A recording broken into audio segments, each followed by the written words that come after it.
মহাভারতে কর্ণের মৃত্যু খুব একটা স্বাভাবিক নয়। এ তো আমরা সবাই জানি, কুরুক্ষেত্রের যুদ্ধে অর্জুনের হাতেই মৃত্যু হয়েছিল কর্ণের। আসলে অর্জুন ছিল এখানে উপলক্ষ মাত্র। অনেকের মতে মহাভারতে কর্ণের মৃত্যুকে ঘিরে রয়েছে তার নিজের কর্মফলের অভিশাপ। হ্যাঁ, ঠিকই শুনেছেন আপনারা, অভিশাপের কারণেই কর্ণের মৃত্যু এতটা জটিল প্রক্রিয়ায় সম্পূর্ণ হয়েছিল। চলুন তাহলে মহাভারতের অন্যতম বীর যোদ্ধা কর্ণের মৃত্যুর অনেক কারণ ছিল এবং অনেক অভিশাপও কাজ করেছে। অন্যতম 3টি অভিশাপ কি ছিল তা দেখে নেওয়া যাক।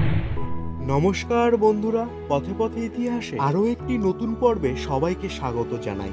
আজ আমরা আলোচনা করব মহাভারতের এক অন্যতম চরিত্র কর্ণের জীবনের 3টি অভিশাপ।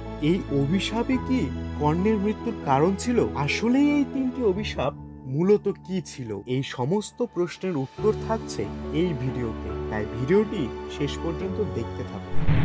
মহাভারতে একজন মহান যোদ্ধা ছিলেন এই কর্ণ। তিনি সূর্যদেব ও রাজকুমারী কুন্তির আধ্যাত্মিক পুত্র। কর্মফেরে তাকে মানুষ হতে হয়েছে সূতের ঘরে। সূর্যপুত্র কর্ণ, যিনি বসু সেন, অঙ্গরাজ বা রাধে নামেও পরিচিত ছিলেন। সরাসরিভাবে হয়তো কোনো একটি অভিশাপ কর্ণের মৃত্যুর একমাত্র কারণ ছিল না।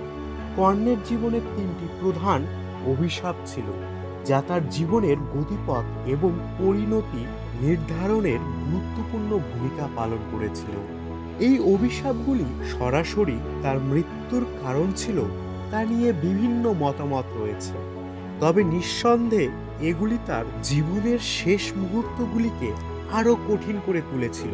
তা আপনারা মহাভারতে কর্ণের মৃত্যুর মুহূর্ত দেখলেই মিল পাবেন। চলুন তাহলে দেখা যাক এই কর্ণের জীবনের 3টি প্রধান অভিশাপগুলি কি ছিল। প্রথম অভিশাপটি ছিল তার গুরুদেব অর্থাৎ পরশুরামের অভিশাপ। কুরুক্ষেত্রের যুদ্ধের 7ম দিনে অর্জুনের সঙ্গে যখন কর্ণের তুমুল যুদ্ধ চলছিল, তখন কর্ণের রথের চাকা মাটিতে বসে যায়। সেই মুহূর্তে রথ থেকে নেমে চাকা তোলার চেষ্টা করলে পরশুরামের অভিশাপের কারণে তিনি ব্রহ্মবিদ্যা ভুলে যান এবং অর্জুনের অস্ত্রের সামনে অসহায় হয়ে পড়েন।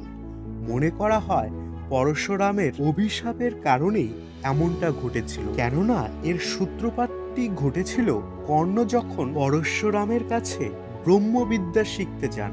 তখন তিনি নিজেকে ব্রাহ্মণ বলে পরিচয় দেন। একদিন পরশুরাম কর্ণের কোলে মাথা রেখে ঘুমিয়েছিলেন। সেই সময় একটি কীট কর্ণের উরু ভেদ করে রক্ত পান করতে শুরু করে। গুরুদেবের নিদ্রাভঙ্গ হওয়ার ভয়ে কর্ণ সেই যন্ত্রণা সহ্য করতে থাকেন। ঘুম ভাঙলে পরশুরাম বুঝতে পারেন যে একজন ব্রাহ্মণের পক্ষে এত কষ্ট সহ্য করা সম্ভব নয়। তিনি কর্ণের আসল পরিচয় জানতে চাইলে কর্ণ তখন সত্য কথা বলেন যে তিনি আসলে সূতপুত্র। এতে ক্রুদ্ধ হয়ে পরশুরাম কর্ণকে অভিশাপ দেন, যখন তার সবচেয়ে বেশি প্রয়োজন হবে এই যুদ্ধবিদ্যা, তিনি তখন শেখা বিদ্যা ভুলে যাবেন। আর কুরুক্ষেত্রের যুদ্ধে কর্ণের মৃত্যুর সময়ও এমনটাই ঘটেছিল। এই ছিল কর্ণের প্রথম অভিশাপ, যা তাকে মৃত্যুর দিকে এক ধাপ এগিয়ে নিয়ে গিয়েছিল। এরপরে আমরা দেখব দ্বিতীয় অভিশাপ। এটি আসলে গাভীর অভিশাপ। একদিন কর্ণ একা রথে করে যাচ্ছিলেন। পথে একটি বালিকা কাঁদতে কাঁদতে এসে জানায় যে তার গাভী ভুল করে তার জমিতে ঢুকে পড়েছে এবং কাদা মারিয়ে নষ্ট করে দিয়েছে।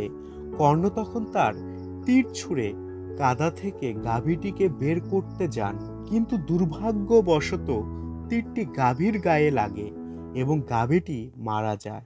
বালিকা ও তার পরিবারের লোকেরা কর্ণকে অভিশাপ দেয় যে যেভাবে তিনি অসহায় গাভীকে আঘাত করেছিলেন, তেমনি একদিন তিনি অসহায় অবস্থায় মারা যাবেন। আর তাই ঘটেছিল। রথের চাকা তুলতে গিয়ে অর্জুনের বাণের সামনে অসহায় অবস্থায় অভিশাপের প্রতিফলন ছিল বলে মনে করা হয়। 3 নম্বর অভিশাপটি ছিল দ্রৌপদী কর্তৃক। পুরুষ সভায় যখন দ্রৌপদীর বস্ত্রহরণ হয়েছিল, তখন কর্ণ দ্রৌপদীর বস্ত্র ধরে টানতে বলেন এবং তাকে বেশ্যা বলেও অপমান করেন। এতে অভিমানিত দ্রৌপদী কর্ণকে অভিশাপ দেন যে তার অন্যায় আচরণের জন্য তিনি যুদ্ধক্ষেত্রে অপঘাতে মারা যাবেন। দ্রৌপদীর অভিশাপ সরাসরি কর্ণের অপঘাতে মৃত্যুর দিকে ইঙ্গিত করে। নিরস্ত্র এবং রথ চাকা তুলতে ব্যস্ত থাকা অবস্থায় অর্জুনের বাণে কর্ণের মৃত্যু যুদ্ধনীতির বিরুদ্ধ হলেও দ্রৌপদীর অভিশাপের ফল হিসাবে দেখা হয় এটি। মহাভারতের অন্যতম প্রধান চরিত্র হলো এই কর্ণ।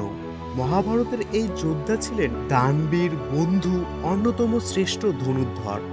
দুর্যোধনের বন্ধুত্বের ঋণ তাকে নিজের ভাইদের বিরুদ্ধে যুদ্ধে নামতে রসদ জুগিয়েছিল। তার জীবনের মতোই মৃত্যুও ছিল বহুল আলোচিত বিষয়। পুরাণ অনুসারে কর্ণের 3টি ভুল প্রাপ্ত অভিশাপই তার মৃত্যুর কারণ হয়ে দাঁড়ায়। পরিশেষে বলা যায় কর্ণের মৃত্যু একটি জটিল ঘটনা বটে, যেখানে তার কর্মফল, অভিশাপ এবং নিয়তির প্রভাব সম্মিলিতভাবে কাজ করেছিল। কোনো একটি নির্দিষ্ট কারণকে তার মৃত্যুর একমাত্র রহস্য বলে চালানো খুবই দুষ্কর। তাহলে দেখলেন তো কর্মফল মানুষকে মৃত্যুর দিকে কিভাবে ঠেলে দেয়। তাহলে আসুন আমরা সবাই ভালো কর্ম করি, আর ওই যে ওপরে একজন আছে তিনি ভালো ফল অবশ্যই দেবেন। কর্ণের জীবনের 3টি অভিশাপ জেনে কেমন লাগলো তা কমেন্ট জানাতে ভুলবেন না।